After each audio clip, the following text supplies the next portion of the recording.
రంగారెడ్డి జిల్లా మంచాల ఇబ్రహీంపట్నంలో మహేశ్వరం డీసీపీ సునీతారెడ్డి పర్యటించారు.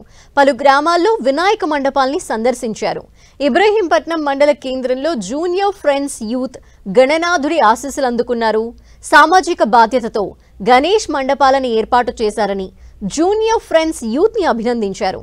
ప్రత్యేక ఆకర్షణలతో వినాయక మండపాలని తీర్చిదిద్దారని అన్నారు. డ్రగ్స్ వద్దు, హిందూ ధర్మమే ముద్దు అంటూ యువత ముందుకు సాగాలని పిలుపునిచ్చారు. ప్రతిరోజు అన్నదాన కార్యక్రమాలు, భజన, కీర్తనలతో ప్రత్యేక పూజలు నిర్వహిస్తున్నారని అన్నారు.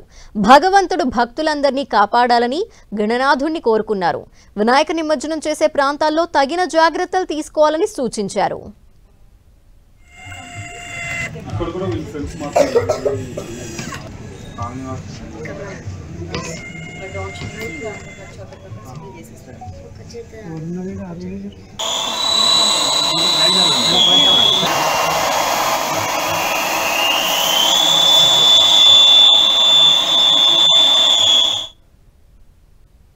ఉన్నటువంటి ఎలక్ట్రికల్ కనెక్షన్ కానీ లేకపోతే దేవుడికి పెట్టినటువంటి అఖండ జ్యోతి కానీ అన్నిటికీ సంబంధించి మంచి సదుపాయాలన్నీ వీళ్ళు ఏర్పాటు చేసుకోవడం జరిగింది. వినూత్నంగా ఈసారి వీళ్ళు ఇబ్రహీంపట్నం టౌన్ కి సంబంధించి ఇక్కడ చాలా మంది కాలేజెస్, హాస్టల్స్ ఉంటాయి కాబట్టి ఇక్కడ డ్రగ్స్ వద్దు, వినాయకుడు ముద్దు అనే ఒక నినాదంతో మంచి ఇంపార్టెంట్ జంక్షన్స్ లో, తర్వాత కాలేజెస్ దగ్గర సో వీళ్ళ బ్యానర్ మీద, జిఆర్ ఫ్రెండ్స్ బ్యానర్ మీద ఈ వినాయకుడి ఉత్సవాలకు సందర్భంగా యాంటీ డ్రగ్స్ ప్రమోషన్ కూడా చేయడం అనేది చాలా చాలా అభినందనీయంగా అనిపించింది నాకు. So I congratulate them. So ఇలాగే ప్రతిసారి వీళ్ళు ఒక సోషల్ కాజ్ కోసం ఇలాగే గణేష్ సందర్భంగా పబ్లిక్ చేరవేసే విధంగా వీళ్ళందరూ ముందుకు రావాలని చెప్పేసి, ముఖ్యంగా యంగ్స్టర్స్ ముందుకు రావాలని చెప్పేసి అందరికీ విజ్ఞప్తి చేస్తున్నాను.